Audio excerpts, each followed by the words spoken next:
வணக்கங்க. தீஷூஸ் குக்புக்கில் இப்போ ஈரோட்டில் ரொம்ப ஃபேமஸாக இருக்க ஜப்பான் சிக்கன் தான். இந்த வீடியோ பார்த்துட்டு உங்களுக்கு பிடிச்சிருந்தா ஒரு லைக் பண்ணுங்கள், கூடவே சேனலுக்கும் சப்ஸ்கிரைப் பண்ணிக்கோங்க. அப்போது ஆரம்பிக்கலாமா? இந்த ரெசிபிக்கு முதல்ல ஒரு 1/2 கிலோ சிக்கன் வாங்கி அதோட எலும்பெல்லாம் எடுத்துட்டு இந்த மாதிரி போன்லெஸ் பீசஸை சின்ன சின்னதாக கட் பண்ணி க்ளீன் பண்ணி வச்சுருக்கேன். இதோட 400 கிராம் இருக்கும்.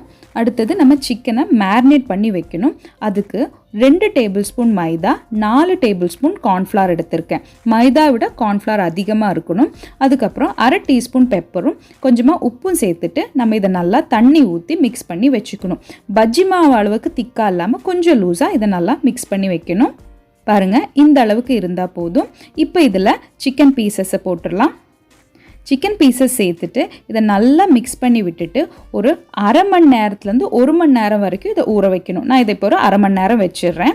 அடுத்தது இந்த சிக்கனில் லாஸ்ட்டாக கொஞ்சம் முந்திரி பருப்பு பொடிச்சு சேர்க்கணும். அதுக்கு நான் இங்கே ஒரு 12 போல் முந்திரி பருப்பு எடுத்திருக்கேன். இதை நல்லா பொடிச்சு வச்சுக்கலாம். இப்போ 1/2 மணி நேரம் ஆச்சு. சிக்கன் நல்லா ஊறி இருக்குது. நான் இப்போது எண்ணெய் நல்லா காய வச்சுருக்கேன். இந்த சிக்கனை நல்லா சூடான எண்ணெயில் போடுங்க. லோ ஃப்ளேமில் போட்டு ஃப்ரை பண்ணாதீங்க. அப்போது இந்த சிக்கன் நல்லா கோல்டன் ப்ரௌன் ஆகிறதுக்கு டைம் எடுக்கும். சிக்கன் ரொம்ப ஹார்ட் ஆகிடும். அதே ஹை ஃப்ளேமில் போட்டிங்கன்னா எப்படி ஒரு 3-4 நிமிஷம் ஃப்ரை ஆகும். நல்ல ஒரு கலர் சேஞ்ச் ஆகி வரும். அந்த டைமில் எடுத்துக்கலாம். பாருங்கள், நான் இப்போ ஃபுல் ஹை ஃப்ளேம்லேயே வச்சு ஃப்ரை பண்ணேன். எனக்கு ஒரு 3 நிமிஷம் மேலே ஆயிடுச்சு. நல்லா ஃப்ரை ஆகி வந்திருக்கு. பாருங்கள் எவ்வளோ கிறிஸ்பி. இது அப்படியே பார்க்குறதுக்கே நல்லா, சாப்பிட்றதுக்கும் ரொம்ப நல்லா இருக்கும். அப்படியே கூட சாப்பிடலாம். இப்போ பாக்கி இருக்க சிக்கனையும் இதே மாதிரி ஃபுல்லாக ஃப்ரை பண்ணி எடுத்துக்கிறேன். இப்போ இந்த சிக்கனுக்கான சாஸ் ரெடி பண்ணுறதுக்கு பேன் சூடு பண்ணி அதில் கொஞ்சம் பட்டர் சேர்த்துருக்கேன். கூடவே சின்ன சின்னதாக கட் பண்ண பூண்டு இதையும் சேர்த்துட்டு லைட்டாக ஃப்ரை பண்ணிக்கலாம். ரொம்ப ஃப்ரை ஆக வேண்டிய அவசியம் இல்லை. அதுக்கப்புறம் பச்சை மிளகாய், நான் இங்கே ஒரு 3 பச்சை மிளகாய் சேர்த்துருக்கேன். காரத்துக்கு பச்சை மிளகாய் பெப்பர் மட்டும்தான், அதனால் வேணும்னா நீங்கள் கூட சேர்த்துக்கலாம். இப்போ இதில் நம்ம பால் சேர்க்கணும். நான் இங்கே ஒரு 1/4 லிட்டர் பால் எடுத்திருக்கேன். 1/2 கிலோ சிக்கனுக்கு 1/4 லிட்டர் பால்.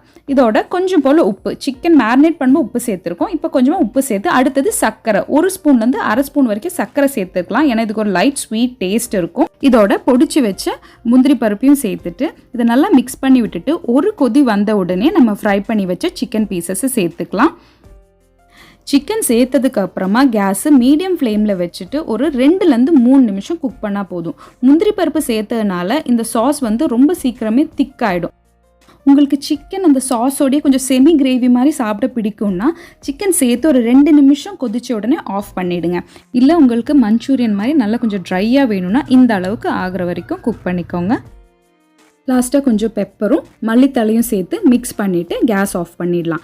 எப்படியும் ஆனதுக்கப்புறமா இந்த சாஸ் நல்லா திக்காயிடும். அவ்வளோதாங்க. நீங்களும் சும்மா ட்ரை பண்ணி பாருங்கள், கண்டிப்பாக பிடிக்கும். ஜப்பான் சிக்கன் மட்டும் இல்லைங்க, ஒரு கொரியன் சிக்கன் வீடியோ கூட என்னோடய சேனலில் அப்லோட் பண்ணியிருக்கேன். பாருங்கள், பிடிச்சிருந்தா லைக் பண்ணுங்கள்.